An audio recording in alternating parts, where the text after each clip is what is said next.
कोई एक ईंट को भी नहीं हिला सकता है। देखिए ऐसा है, मस्जिद कोई भी बनाए, किसी को कोई मनाही नहीं है, क्योंकि मंदिर मस्जिद किसी भी धर्म का, आस्था का केंद्र किसी को भी निर्माण करने का अधिकार है। लेकिन इस देश के माहौल को बिगाड़ने का अधिकार किसी को नहीं है। आपकी सोच क्या है वो ये देश देखती है। इसीलिए इस तरह का माहौल जो लोग बनाने का प्रयास कर रहे हैं, वैसे लोग इस मजबूत लोकतंत्र और हिंदुस्तान की जो गंगा जमनी संबंध है, रिश्ता है, इसको वो बिगाड़ करके और इस देश के अंदर जो है आगे नहीं बढ़ पाएंगे। प्रधानमंत्री मोदी ने कहा है कि हिंदू विकास दर शब्द गुलामी की मानसिकता को दर्शाता है। ये भारत की कम विकास दर को हिंदू सभ्यता से जोड़ने का प्रयास था। ये मैं तो कहता हूं कि आज़ादी से लेकर कांग्रेस ने जब तक शासन किया, सबसे ज़्यादा तुष्टीकरण की राजनीति और सनातन और हिंदुओं को अपमानित करने का काम नेहरू परिवार ने किया है। और सिर्फ राजनीतिक दुकानदारी और वोट बैंक के लिए आप हिंदू और सनातन को नीचा दिखाने का काम करें, प्रताड़ित करने का काम करें, ये नेहरू परिवार का शुरू से इतिहास रहा है। अब देश इस बात को सहन नहीं करेगा।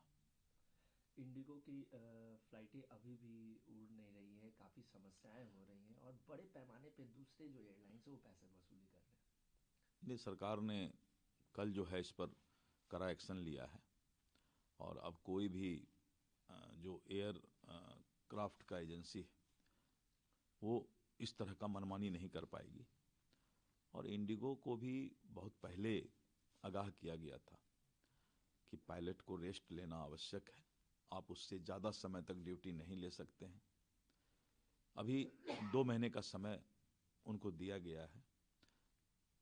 पायलट अगर तंदुरुस्त नहीं रहेगा तो कल कोई भी घटना घटने की संभावना होती है। इसीलिए ये एक सावधानी है कि पायलट का ड्यूटी कितने घंटे का होना चाहिए। तो इंडिगो को भी समझना चाहिए इस बात को और मुझे लगता है कि अब ये मामला सॉर्ट आउट हो जाएगा। एसआईआर को लेके सपा प्रमुख है अखिलेश यादव ने कहा कि चुनाव आयोग का काम है वोटों की संख्या बढ़ाना, लेकिन यहाँ हम देख रहे हैं जब से बीजेपी हारी है चुनाव आयोग का ध्यान वोटों की संख्या कम करने पर है। देखिए, लगता है अखिलेश यादव का या तो दिमाग फिर गया है जो इस तरह की बात कर रहे हैं। वोट की संख्या बढ़ाना, लेकिन जिनकी मृत्यु हो गई उसका नाम मतदाता सूची से नहीं हटेगा क्या? ये तो मतदाता सूची का शुद्धिकरण है। नए मतदाताओं का नाम तो जोड़ा ही जाता है, लेकिन जो वैसे मतदाता हैं जिनकी मृत्यु हो गई, जिनका नाम 2 जगह है, जो ट्रेसलेस है, जो विदेशी है, उनका नाम तो हटना ही चाहिए। इसीलिए ये सब थेथोलॉजी का डिग्री लिए हुआ है और सिर्फ विदेशी घुसपैठ को ये लोग जो है प्रोटेक्शन देने का काम करते हैं। इससे ज़्यादा यहाँ की जनता समझ चुकी है सब कुछ। इसीलिए एसआईआर का सभी मतदाता इस देश का जो है उसको स्वीकार कर रही है, उसके साथ है। सर क्या लग रहा है, विपक्ष लगातार एसआईआर का विरोध कर रहा है, क्या उन्हें ये डर सता रहा है कि जो हमारे वोटर्स हैं वो खिसक रहे हैं, इसकी वजह से वो लोग बार बार नहीं विरोध नहीं, कर रहे हैं? विपक्ष को फोबिया हो गया है, डर गया, फोबिया बोलते हैं उसको। विपक्ष को फोबिया हो गया है कि मतदाता सूची का शुद्धिकरण होने से उसकी स्थिति खराब होगी, जबकि ऐसी बात नहीं है। ये तो वही मतदाता हैं जो मतदाता अब इस दुनिया में नहीं रहे या चाहे 2 जगह नाम है, इसलिए विपक्ष फोबिया का शिकार है।